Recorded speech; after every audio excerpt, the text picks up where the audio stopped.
All right, so this is Catherine Lambrecht. So I'll introduce myself. Now, the last time I did a program on this topic for culinary historians was in 2011. Scott wasn't available. He wrote a script for me to read. I'm not doing that tonight because it's there in history. It's on the internet somewhere. And as much as it's amusing to me, it takes up too much time. And this talk might go a little long. Sorry about that. But that was the 2011 edition. This is the 2023 edition with additional content. I have never presented this particular one before, which means I don't know how long this is going to go. So my apologies. And if you feel you need to just walk away, well, there's that thing, leave and you leave. The people that are standing here can walk away too. I will not have my feelings hurt. That's, just the way the things crumble. So the first thing that you have to look at right now on the screen is a bunch of lovely pie slices. There's a monthly dinner in Kingston, Illinois. It's the parishioners come at 8 o'clock in the morning to prepare the dinner. And if they start serving around like 4:30, 5 o'clock, but there's always pie. And people who come there know the drill. You get your pie first and then sit down. And there's a lovely array of pies. And yes, a number of them have Cool Whip in them. But think about it. Whipping cream is not always that stable. Sometimes you do need that. You need the stability of whipping cream. I mean, not whipping cream, but of Cool Whip and its friends. So let me tell you how I got into pies.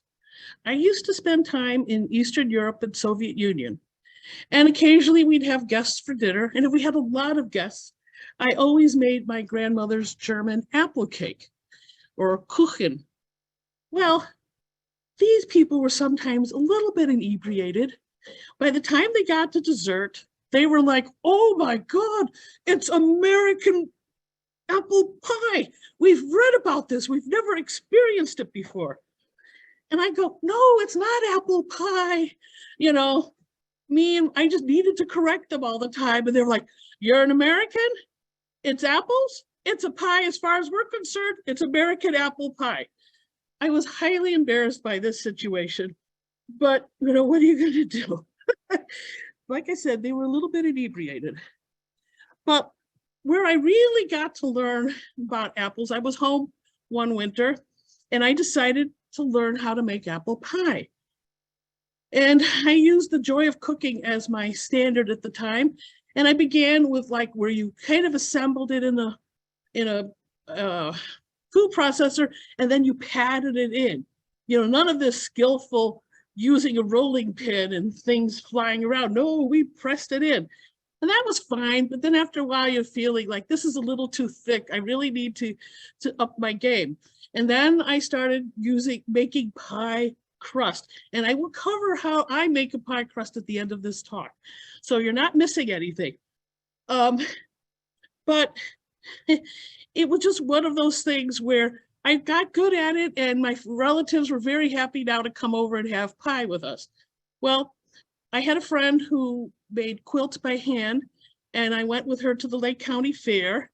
And after we were finished admiring her efforts, I went over and checked the food section and realized a lot of what was sitting there, I had a good grip on and I could probably do pretty well. So the following year, I submitted an apple pie. And I think I got like 3rd or 4th place, not very high, but there was a very useful note from the judge on the back of the ticket, and it said, thinner crust. So the following year, I took that person's advice and I made a thinner crust. Well, I got champion of pies. I was pretty pleased with myself. The next year I show up at the Lake County Fair, I can't find my pie. I'm walking around, what the heck happened to my pie? Well, it went to some high-level exhibit area because I not only had champion, I had grand champion and best of show. I was like, damn, that's pretty good. And I never really went too much further after that, maybe 1 or 2 more years, because after that, you're kind of like competing against yourself, and it's kind of frustrating. So The first time I did this talk back in 2004 or 5, I began with, I confess, I am more a pie baker than a pie historian. However, after spending lots of time thinking and making pies and talking about pies, I will now go toward the direction of pie historian, but not to pat my ego, of course. So one of the challenges I had when I had to do this talk initially was one of my friends and culinary historians said, well, this is your opportunity to debunk apple pie is American. In fact, he felt it was more British.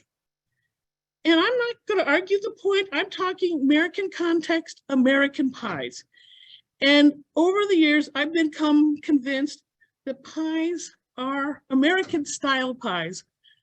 And they do call it that when you watch, like the Great British Baking Show. Oh, the American style of pies. And they always overdo it. But in any case, with these pies,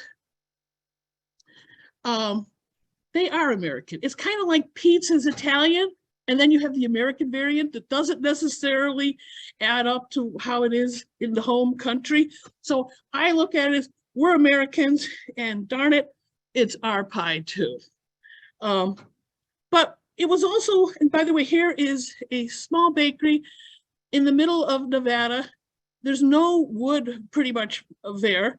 However, you see the little mound in front of that tent? I believe that's dried cow patties, present to burn and heat and help with the cooking. But at the same time, so when it comes to pies, we took what we had a scarcity of, flour, and maybe in some occasions fuel, and maybe in this area if you were not prepared, and what we had plenty of, which was fruits and meats and lard, and having no brick ovens, we used our ingenuity to work with what was available. We used the Dutch oven. And you put the pie in there and you mound the coals on top, you mound the coals on bottom, and you have a functional oven. You can bake a cake in there too, but in this case, since we're pie-centric tonight, it's going to be a pie. Now, would the Europeans consider pie survival food? No. It might be dinner, it might be dessert, it might be called a casket. They're not really going to eat that exterior portion. It's just there as a stand-in to help, keep the contents enclosed. But in the American context, in the American settler context, there is an argument in that direction. But pie, especially when you could do things like dry vast quantities of apples, you could take 20 bushels of apples, and once they were dried, they were now 3 bushels. So it's compact food. And you could, and by the way, this was something that grossed out my nieces years ago. One of the things that they appreciated under these setups was when the flies and the ants showed up to kind of like drink the juices and help with the drying process. Oh yeah, they were totally grossed out. And I can see somebody here is too. But pie potentially could be breakfast, lunch, and dinner for months on end. You start, before you go to bed in the evening, you go and you put your apples to hydrate. You get up in the morning and you bake that pie. Like I said, it's sort of like and it's compact food. You could take it with you on the wagon and such. And apples came with the Pilgrims. Some may have come earlier, some a little bit later, but we know for the Pilgrims, they came with saplings. They're easy to grow, easy to preserve. And at least one Revolutionary War veteran from New York State maintained 100 apple trees just for his personal use. So, had a lot of promises. So here we have a nice, lovely apple pie. And probably these apple pies were not quite what you get today. The flour might have been rougher, maybe some stones mixed in. Probably they didn't afford sugar all the time. That might have been, for special occasion. or just simply unaffordable. And cinnamon, you know, if you're living on meager amount of funds, you're not thinking about cinnamon, but it was still, you know, a satisfactory dish. Now, Johnny Appleseed traversed this area. In fact, the Highland Park Historical Society at the Stoopy Cabin has an apple tree that is allegedly, supposedly, and we want it to be traced back to Johnny Appleseed. It's been supposed that this particular tree is a sweet apple. If it were, it would be available to us in September. But for what I've learned, it's a sourish apple probably, and it's a very early ripening one. So more likely, and those were the apples that were used for making hard cider. And Johnny Appleseed did not use methods like grafting. That was against his religious beliefs. Everything was from a seed. And you know, when you're planting an apple tree from seed, it's roulette. You just don't know what is the apple tree that's going to evolve. It might be excellent and it might be not so excellent, and that's when it gets used for the hard cider. And in fact, he had a whole business. He would move ahead, just ahead of where settlers were coming, and plant orchards. And when they arrived, they would buy it off of him. And at least in Ohio, early on, you could have 100 acres, but you were expected within a 5 or 10 year period to have planted 50 apple trees and 20 peach trees. So his participation kind of helped advance things along. Now, if there were many apple trees, now, you know, he died in 1845. It's quite likely that the cultivars of the trees that he planted might not have been around, but if they were, and they were identified as hard cider producing apples, they would have been cut down during Prohibition. So that's why if there wasn't very many, there's a whole lot less chance that there would be something out there. Now, we're fortunate in northern Lake County, we've have, at least growing up here, because I know things have changed. Like in Lake County, there were a number of orchards you could visit. It was something you did as an activity like Columbus Day weekend. You have to go much further now. You have to go out to McHenry County, perhaps, to do that. But there are a few people who have been preserving 19th century apples. And this is done with grafting. This is done with grafting. And if you look on here, there's several apples were in Civil War era.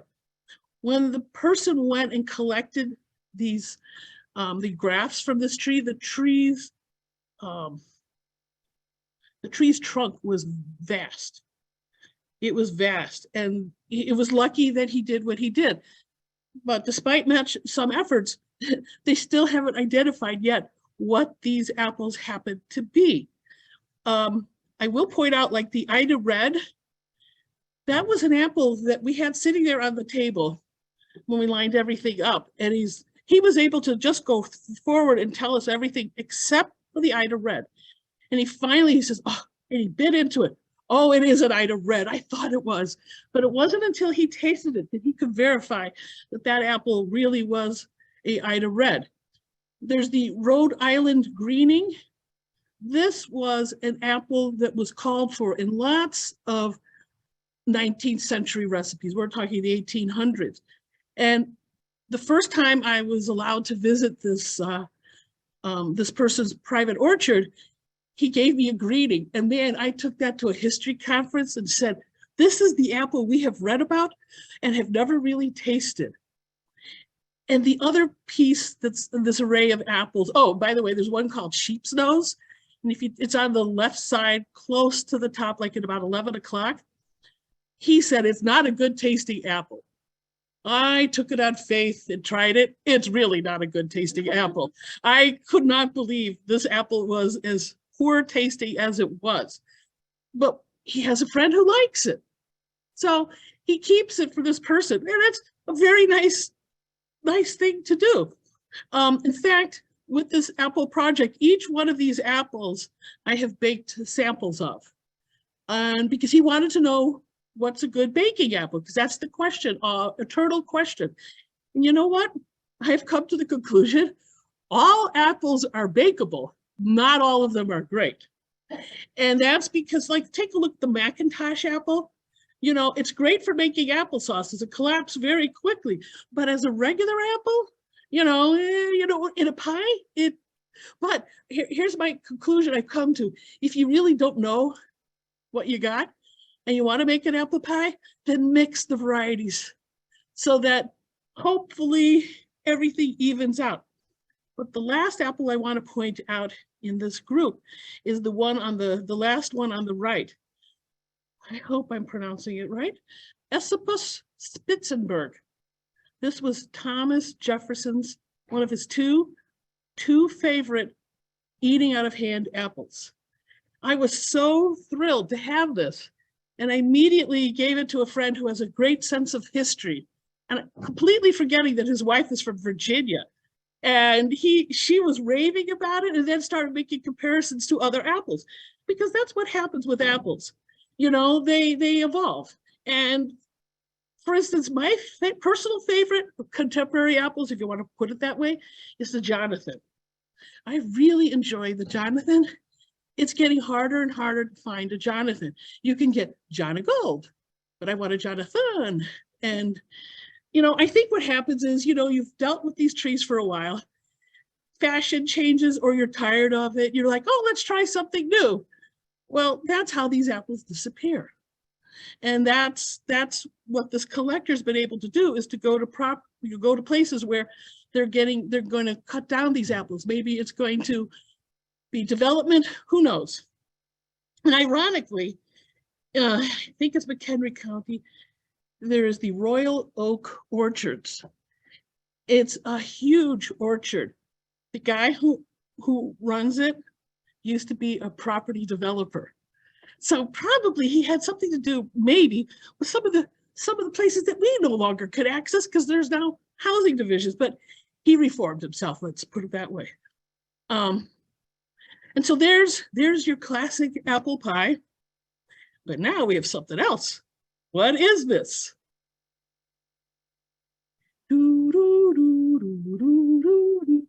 Okay, I'll spare you the problems. This is a cracker-based pie. This is the recipe from the back of the Ritz cracker box, but it does have some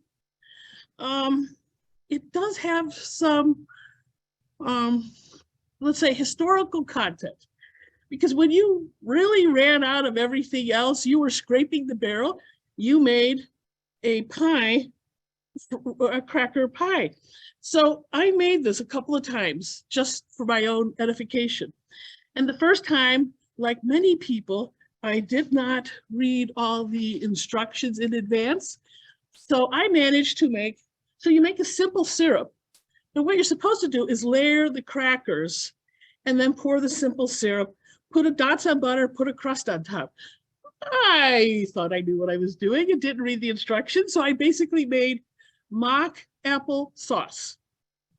But I've since then, and this particular pie, I think the time I made it, I brought it to my dad's senior group, and they were absolutely convinced. In fact, I didn't make an apple pie. I only made this pie, plus some others. And they're like, oh, this is a wonderful apple pie. It's not an apple pie. It's an apple pie. No, it's Ritz crackers in this case. I mean, I could have gone full commando and done, saltines, but I didn't. So that's me and pies and all that good stuff. But depending on where you settled, pies varied in fillings to reflect the local bounty. So if you were in the Northeast, besides apple, there was clam pie. Well, one person's yum is another person's yuck. New fruits unknown to pioneers like the Concord grape, native to the Northeast, were made into pies. Now, the Concord grape pie, the first time I encountered it was a little recipe in the Chicago Tribune from a billionaire, W. Clement Stone. And my reaction was, well, that's all very nice. I'm a servantless American cook. And I'm sure it's very easy to do when you're not doing it at all. It's, girls, I want a pie tonight.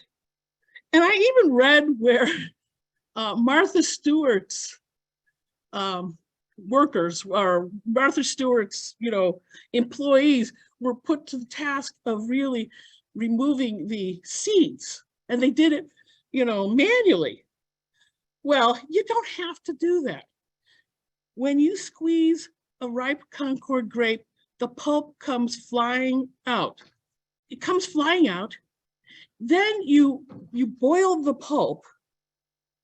So you squeeze it out and you put the skins into one pot.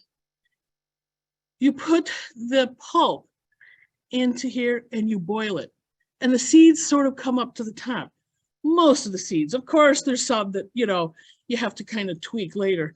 But nonetheless, then once you've separated them enough that you're satisfied, then you go on to boil the skins and the pulp together. Love that color, don't you? Unfortunately, it doesn't stay that color. That's kind of what it goes to. But what I do, the lady who wrote the Cake Bible and the Pie Bible, Rose Levy-Berenbaum, I use her recipe for making Concord grape pies. And what I do, she's a very precise person. So she tells you to put aside 2 cups and 2 tablespoons of pulp. That's precision. And I do that until I kind of run toward the end. And sometimes I have a cup left. Sometimes I have a cup and slightly less than a tablespoon, and I just deal with it. I just go ahead and make the pie. But it's a really good pie. It's one you rarely encounter. In fact, I really haven't. And what you do, and it also somewhat stains your teeth for a while, which is just wonderful. So if you're going with a group of people, you're all together. It's kind of like you don't have to wear, I'm in Disneyland and wear the same shirt, just have the same dessert and you kind of accomplish the same effect. Now, pumpkin pie, our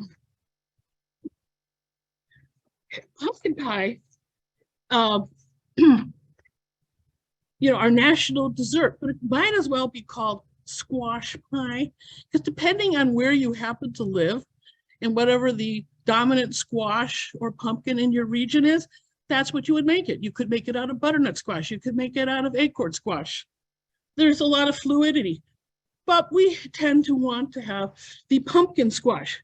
And something that I have learned along the way is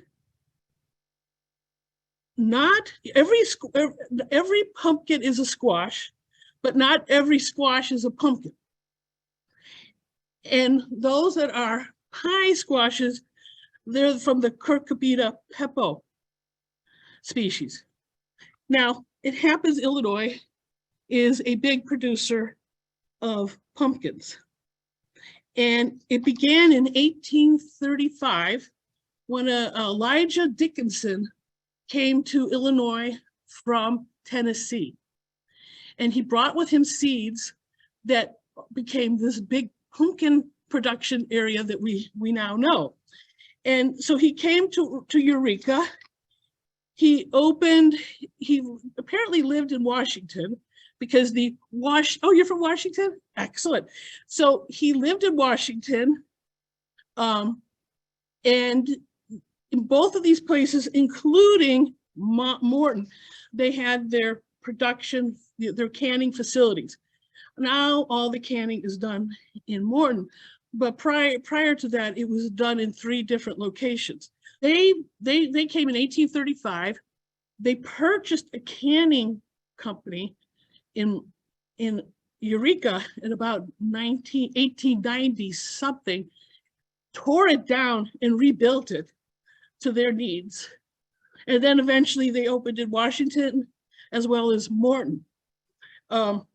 Now, it was in the late 1920s that they sold to Libby's.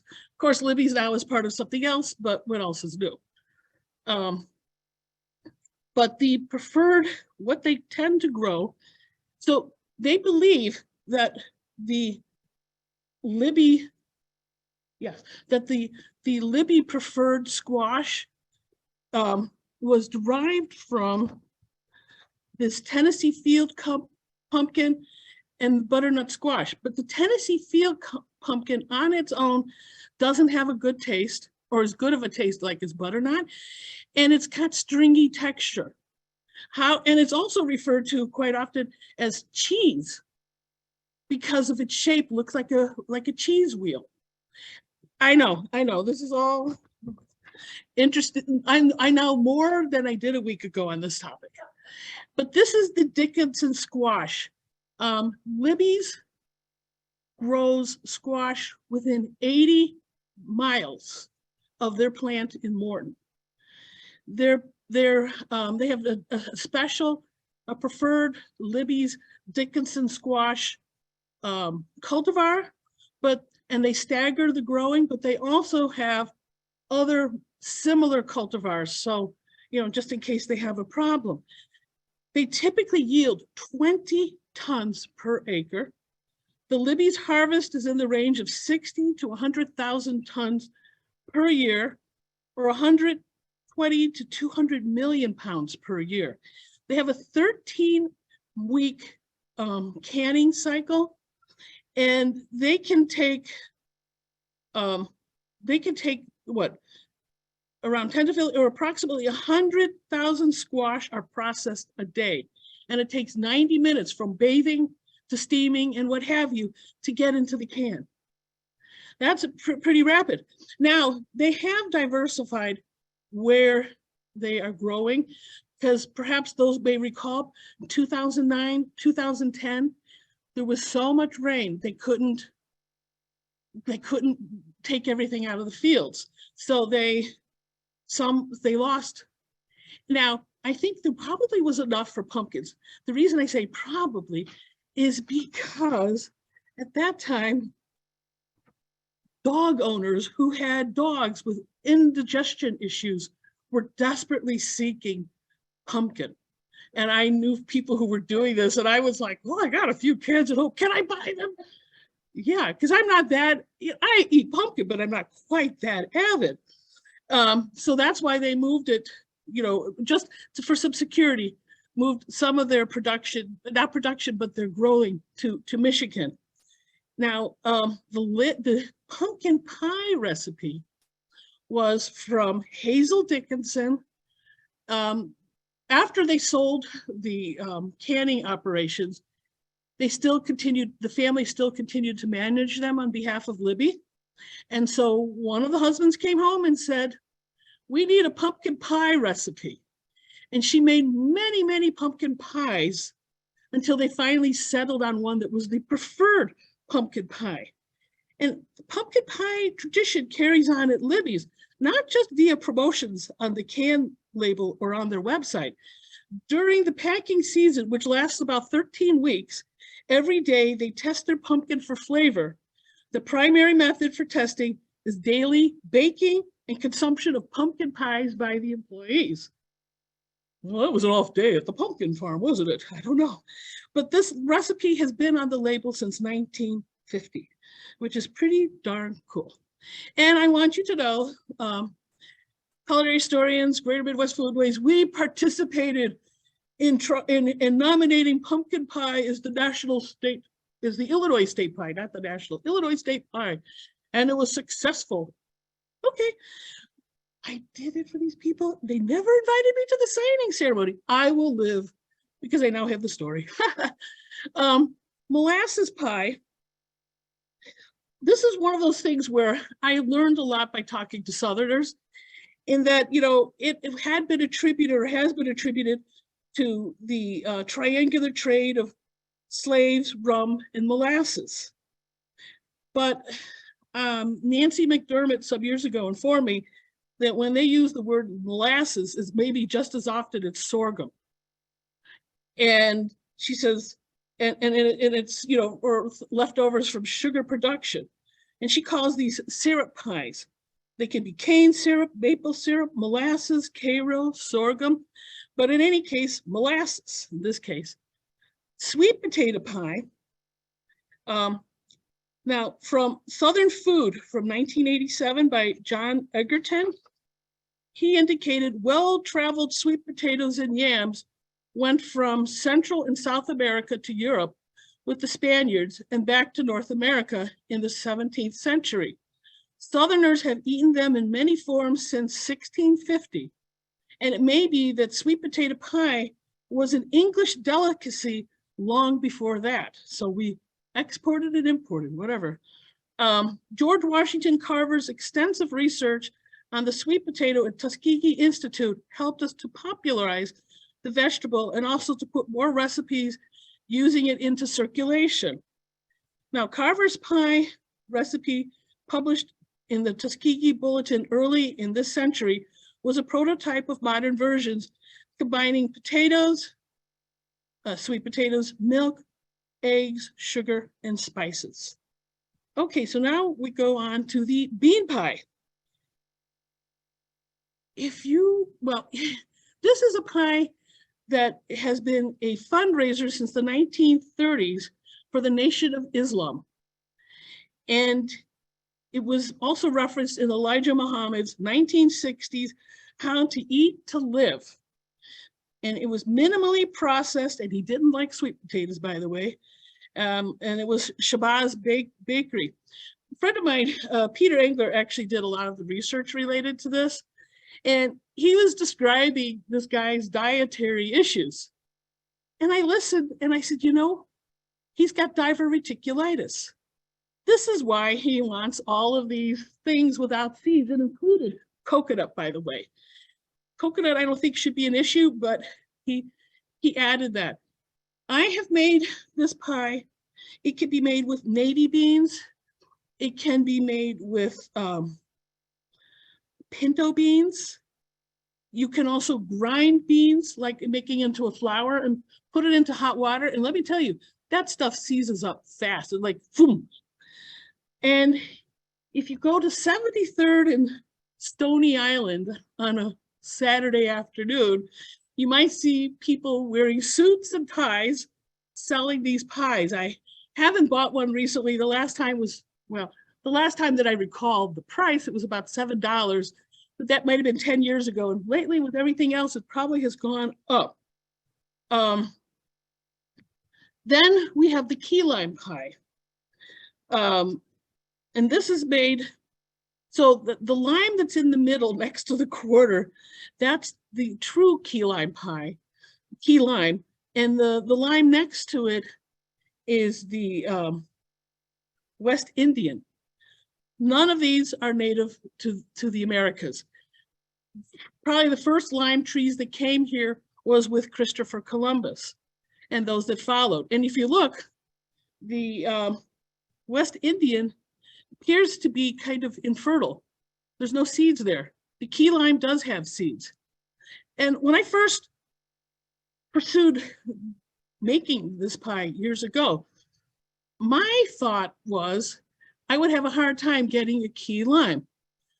We forget to appreciate the beauties of living in a transportation hub. It was extremely easy. I went to the first grocery, you know, fruit and vegetable place I went, there they were. So no problem. But the key lime itself, like I said, it's from the Southwest Asia, and it spread through Europe due to the Crusades. It was popular in Spain, and key limes were likely introduced by the conquistador, conquistadors as well as Christopher Columbus. The first recorded key lime groves in the Americas was 1525, and has been grown as a kitchen garden plant with small scale groves not until 1883. The thing that wiped out the key lime was hurricanes. In 1906, wiped out pineapple and key lime was introduced, But by 1923, another hurricane wiped it out. So it's what natural disasters didn't finish. Residential development killed the remaining key lime commercial production in the 1950s. Key lime returned to being a garden specimen plant. So you might be lucky and meet somebody, but key limes are grown in Mexico for local consumption, and the larger Tahiti or Persian limes is grown almost exclusively for the United States. And there it is with some whipping cream because, you know, I still don't, even though I made it myself and I usually tend to like the things I make, not so much this one. It's nothing wrong, just me. So now here's the pecan pie. You probably think of the pecan pie and you probably associate it with the South, Georgia and all that. You probably think Scarlett O'Hara not only sent Bose off to get barbecue, but to get a piece of pumpkin pie, except it didn't exist then. And in fact, pre-Civil War, pecans didn't really exist in Georgia either. It was an indirect consequence of the Civil War, because now there was labor shortage and labor was expensive, and they needed to have crops that needed relatively less labor and had value. And so they started to they started in the 1870s to graft pecan trees. There had been experiments in the 1840s. It was a black slave who did all that. But by the 1870s, this became a crop that they needed. And so what was important to them was that the crops, you know, were disease resistant, could handle the climate, had large meats in them, and hopefully ripen about the same time so that there was less labor involved. Well, the name for pecans is Caria illinoisensis. It's from Illinois. Well, at least named from Illinois.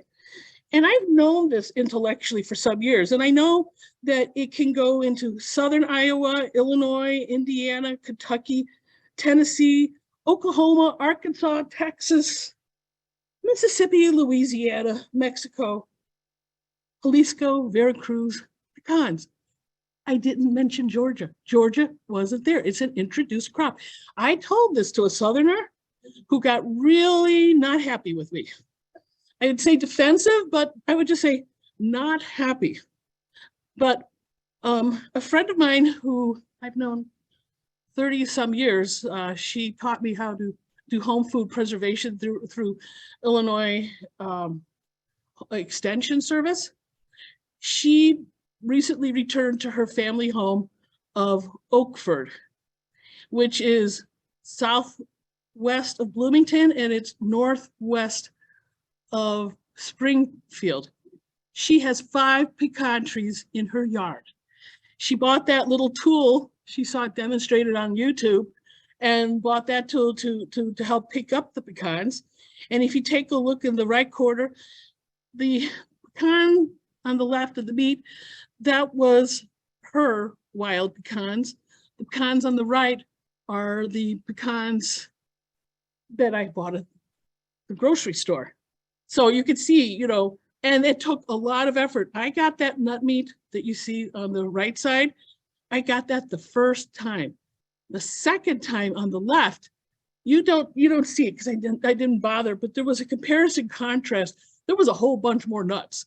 I cracked all of them to finally get the one that looked somewhat decent for the picture. Otherwise, I was having failures.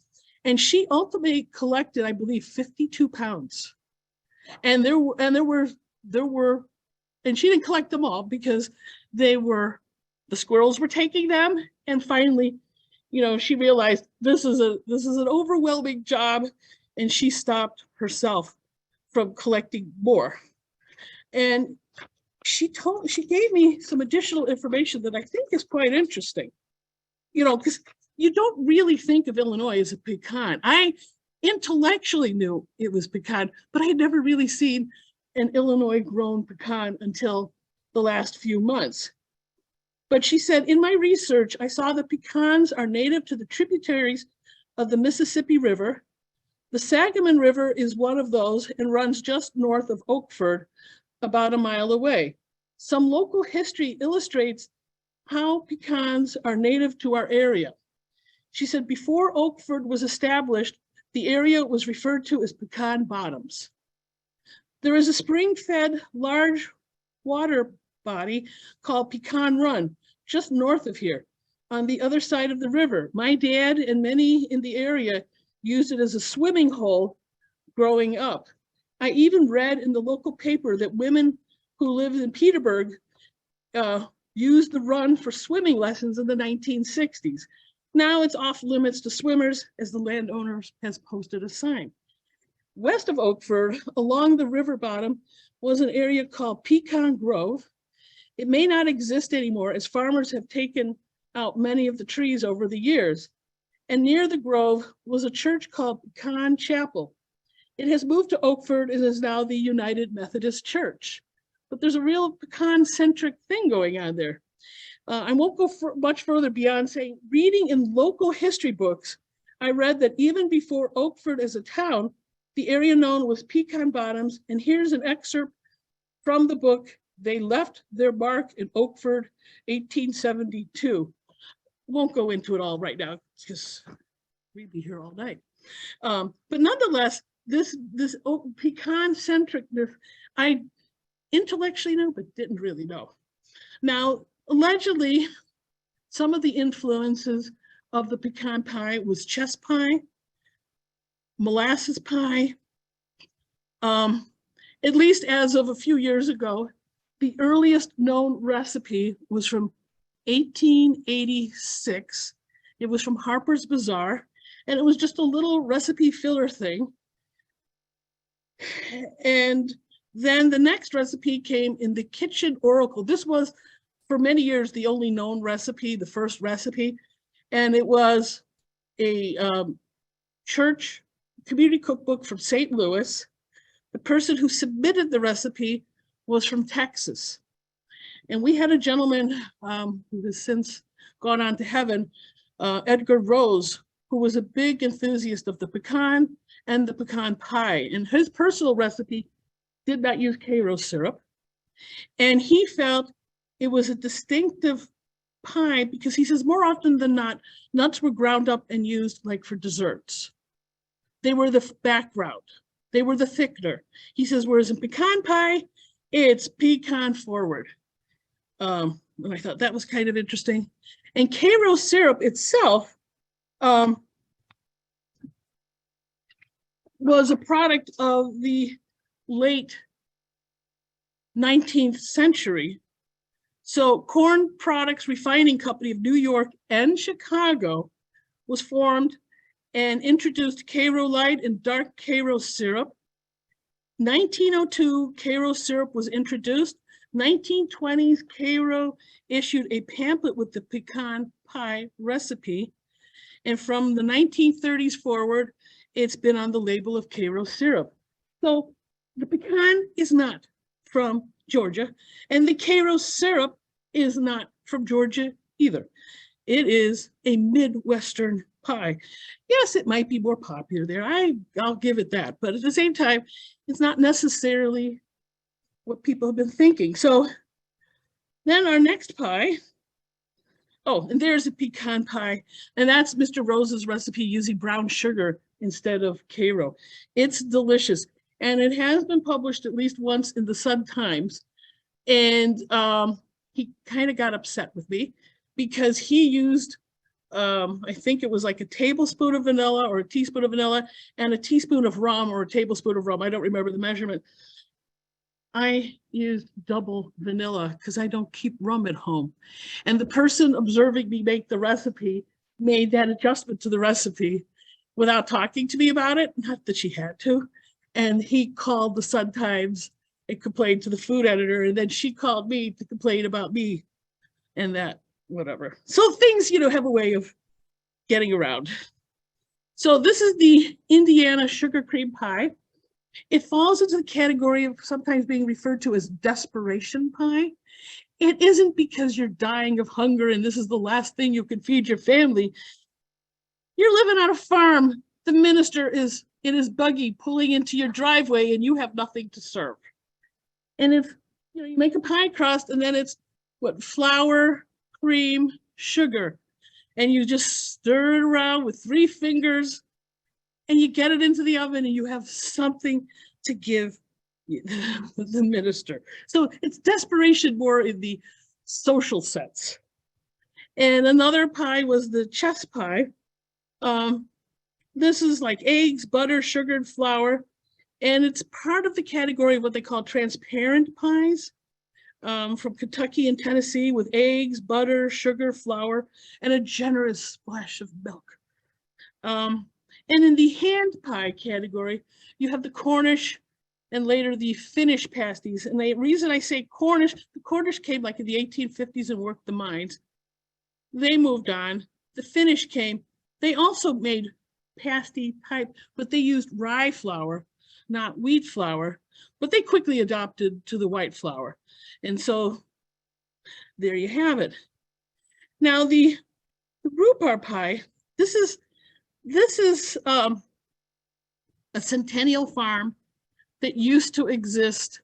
The farm still is there, but the farm has changed hands. But this was a centennial marker that this farm had stayed in the same family for multiple generations. And if you think about it, we're probably coming up on farms going to have bicentennial lineage, but that's some years away probably. Well, no, never mind. But the planting of rhubarb, which originally came from Siberia, was recorded in Italy in 1608, and then 20, 30 years later in Europe. In 1778, rhubarb is recorded as a food plant in Europe. Early records of rhubarb in America identify an unnamed Maine gardener as having obtained seed or rootstock from Europe. In the period between 1790 and 1800, he introduced it to growers in Massachusetts, where its popularity spread, and by 1822, it was sold in produce markets. Let me see. Now, this particular pie that I made was a strawberry rhubarb, simply because that moment in time, that's what I happened to make. And they happened to ripen about the same time. So it's understandable why, but I'm perfectly happy just eating a rhubarb pie all on its own. Now, I don't know if I even should bother to mention this, but so Crisco had a pie contest, which I submitted this particular pie to, and it had to be a pie made with Illinois products. So apples, at least in Northern Illinois, we have apples. Maple syrup at that time, the only known commercial grove was Funk's. And if you're driving towards Springfield, you pass it every time. And then, of course, we have plenty of corn. So I made an effort and inserted cornmeal crust. And then here's the stupid part. I'm talking me. I did not have to put that meringue on top. I could have left it the way it was. But no, I needed to demonstrate that I was totally frugal and was going to use everything, because that's what a farmer's wife would do. Well, not that I'm a farmer's wife, of course. So I made this pie like several times, never had a problem with the meringue. Took it to Springfield for the fair, and it was weepy, weepy, weepy. It was, had absorbed the moisture in the air, and now it was spitting it out.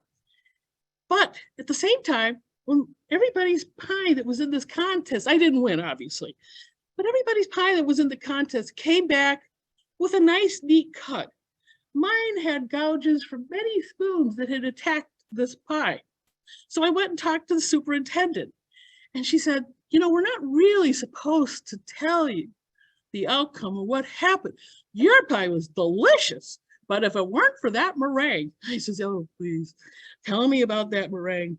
And really what this pie was, I had gone to the Highland Park Library. I used my library card well. And I looked up all sorts of different books about pies. And this is a variation actually of a Marlborough pie, which is more European than American. And I grated the apples, cooked them with butter and sugar. Then I made a cream and maple syrup egg custard. And that's how this pie came to be. I've only made it a few times because I was kind of upset about the outcome. But now since 2009, Greater Midwest Foodways has been doing a pie contest, or not pie, a family heirloom recipe contest at Midwestern state fairs. We began in Illinois because it was nearby, and because of my participation at the in these different food contests, I knew the people from the state fair. So that's how we latched onto that. And people have, it's 50% is a history, 40% is the prepared dish of the recipe, and 10% is the presentation. And a few years ago for the bicentennial, we put a book together on this. And here's a representative recipe. Let me check what time it is, sorry. Oh, okay. Nobody will kill me. But I'm going to read you the story that came with this particular recipe. It's a sugar pie. I just inherited my grandmother's rolling pin. I know it doesn't mean much to you. Anyone can go and buy a rolling pin, but this one was used by my great-grandma, my grandmother, and my mom. This rolling pin, my rolling pin, means the world to me. And oh, if my rolling pin could talk, wonder what stories it would tell. Let me tell you my story. My great-grandma came to America from France and brought her daughter, my grandmother, with her. They came to America shortly before World War I. Mom told me that my grandmother was 8 years old when she came to America. Mom used to tell me that one thing grandmother remembered about that time was looking up and seeing the Statue of Liberty. They settled eventually in a small town in Iowa called Mystic. That's where my story begins. Imagine this, 2 French-speaking ladies in the middle of small-town USA. Okay, that makes me laugh just thinking about it. But the reason they moved there was because it was a town that was heavily populated with other French-speaking immigrants. Great-grandma never did learn to speak English, but after a while, my grandmother did. And I still remember going to my grandmother's home. It was about 5, 6 years old, and I remember walking up the steps and into her house, and these people carrying on conversations that made no sense to me. I was scared, uncomfortable, and didn't want to be there. Looking back on it, that would have been so cool to listen to the conversations going on in that house. I was born and raised in Illinois, so when we would visit great-grandma and grandmother, it was a 4-hour drive to get there and 4 hours to get back. So when we would visit, we would stay for a few days. I remember many times visiting grandmother's house and all the activity going out in the kitchen. Sure, grandmother had a living room, but the family lived in the kitchen. And I remember sitting at her kitchen table many times and watching the women of my family cooking together. My grandmother always made the pies, my great-grandma made the bread, and my mom would do the rest.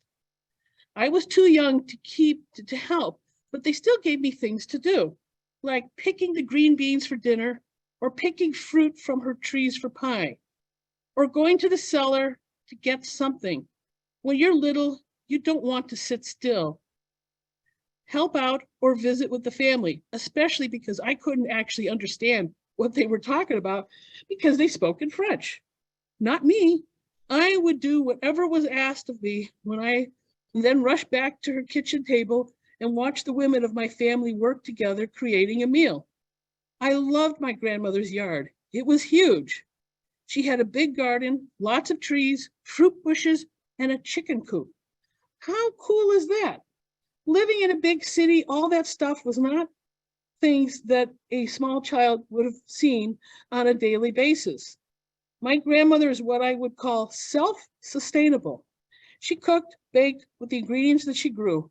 And I remember going outside to pick berries for one of her pies. And I think it was just the times and economy that she grew up in. But living in rural Iowa, there wasn't a Walmart on every block for her to buy what she needed.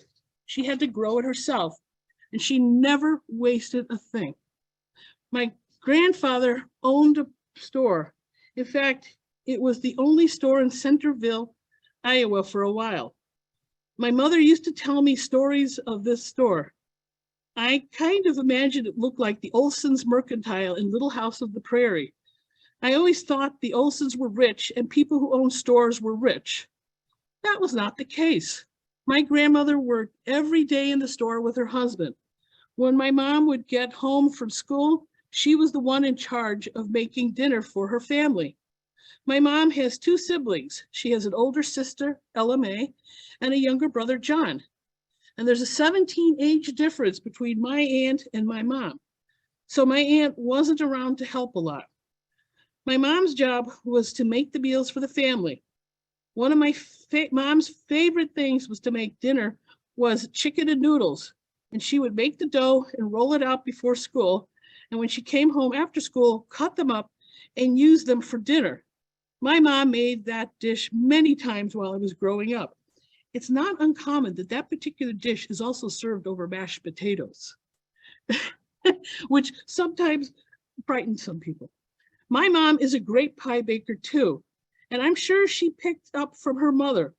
My mom made pies for school functions, funerals, and as dessert for her family. Just as I did for my grandmother, one of my jobs growing up was picking the fruit for her pies.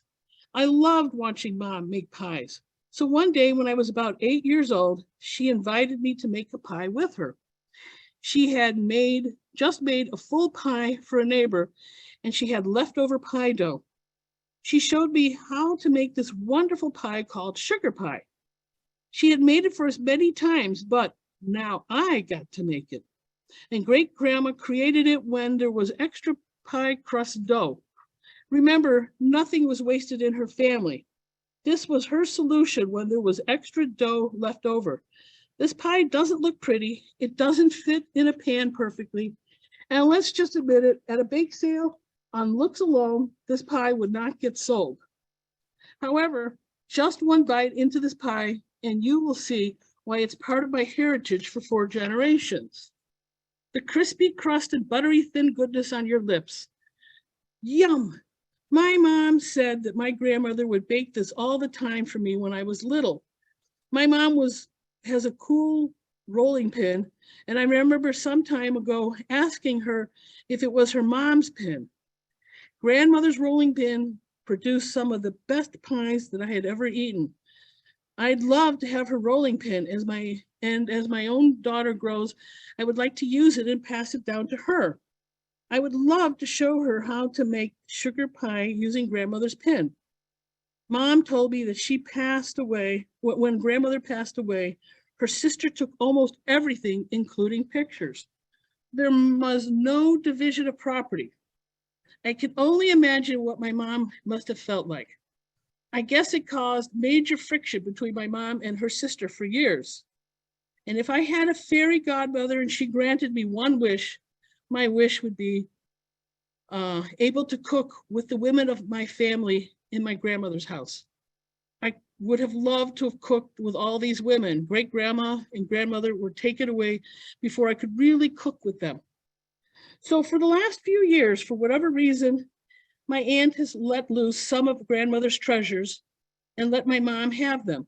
These treasures aren't valued much in money, but most have sentimental value that is priceless. In February this year, my mom called and asked me if I would like one of grandmother's treasures.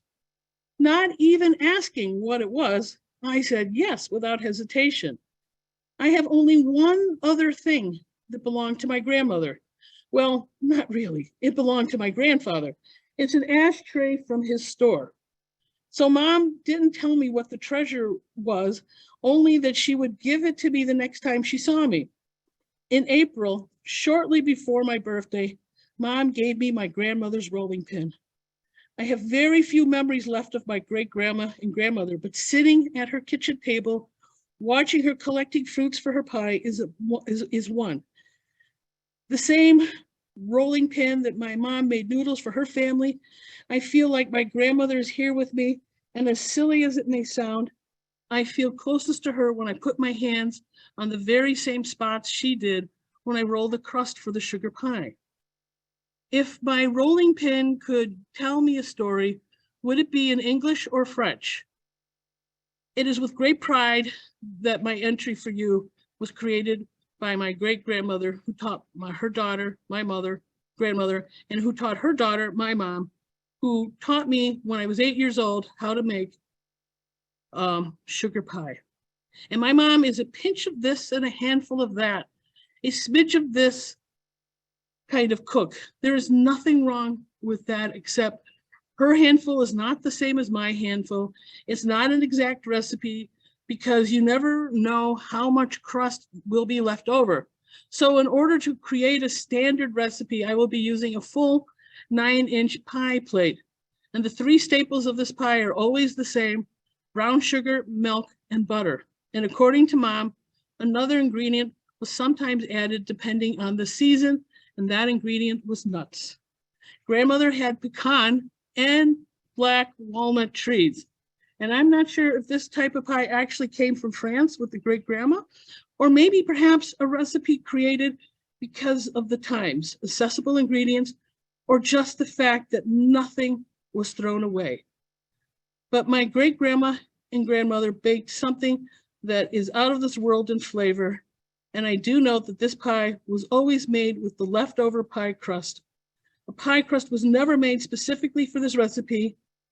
I've even tried to look this pie up in the internet and have found nothing remotely close. So from my rolling pin to you, enjoy your family's sugar pie. We get some humdinger stories. But I really liked, that treasured item from your grandmother that you thought you were never going to get, and now you got it. So I'll tell you a little bit about how I make the pie crust. I will eventually revise these pictures, but I haven't in 18 years. But I use 2 cups of all-purpose flour and a teaspoon of salt that I stir together. And then I add 2/3 of a cup of Crisco. I've done butter, I've done lard, I've done all sorts of things. So, but the Crisco pie has the advantage that you can have it in the oven in 15 minutes. Everything else, you need to put it in the refrigerator and let it chill. So I cut the Crisco shortening into the flour and salt. And I do it until I have this kind of lumpy consistency, because you want those nice flaky layers. And then I add 5 tablespoons of ice water. When I first started to make pies once upon a time, I tried to put in the minimum amount of water. I thought that was the clever way to go. No, put in the water. Don't worry about it. And you want a texture, at least in my hands, I feel it's like a texture of Play-Doh. And I get a good enough crust, so I'm not unhappy with that. You can experiment. You work with the pie crust that works for you. So you stir it in, but I do it very lightly. I don't want any gluten to get activated. And when I have it kind of mostly folded in, then I start compressing it, pressing it together, because I really don't want that gluten going.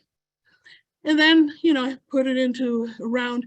Now, if I make the full pie crust, I've never had leftover pie crust. I usually split it 60-40. 60% is the bottom, 40% is the top. At least that's the ratio I found. 50-50 doesn't quite work as well. Then you make it into a patty. I don't use very much flour. I use the least amount of flour. I mean, it always seems, I don't know what it is today, but in the past, you're making a pie and you see this huge mound of flour and they're like throwing it on. No, I want the least amount of flour. I don't want this crust to dry out. I put it between wax paper and I put just a scant amount of flour. Then I put, once I think I have the right dimensions, I put on the pie pan I intend to use. And I want to see if I have at least 1.5 inches diameter going around, because I need it later on when I go and make the edges. I make a raised edge every time. You probably saw it in the pies. I look at it as, if the pie, let's go, we're making a pumpkin pie. Sometimes I have more batter than fills, it overflows the pie pan. But if I use this method of around the edges, I can add extra pie filling. And also it helps to act like as a gutter to keep things from flowing over. It doesn't mean that doesn't happen. And I always have some parchment paper or something underneath to catch the drips in case it happens. But I try to put the odds in my favor. Now, if you want a woven crust, then you take that top and you sort of roll it out and cut like 1-inch strips or whatever you happen to like. And then you start the weaving process. It's not always pretty, but it gets the job done. And then I add a little bit of milk and some sugar. Now, this looks a little bit too much milk, but I think I was doing it so you could see it. But then I sprinkle on some sugar. And this is a series of pies that I made for the Highland Park Senior Center many years ago. It was one of those pictures where you took it, you're not terribly impressed, and then later on you go, damn, that's a good picture. So it's one of my favorites to keep going. Okay, so my closing statement. Whatever. Recipes tried and true, compiled by the Ladies' Aid Society of the First Presbyterian Church, Marion, Ohio, 1894. Marion, by the way, is where Warren G. Harding lived. It's also where the Popcorn Museum is. And after that, I've run out of stories about Marion, Ohio. But there are plenty of women capable of choosing good husbands, or if not good when chosen, of making them good. Yet these same women may be ignorant on the subject of making good pie. Ingenuity, good judgment, and great care should be used in making all kinds of pastry. This was 1894, so even back then, they were a little bit shy when it came to making pie. All right, everybody, thank you so much for coming.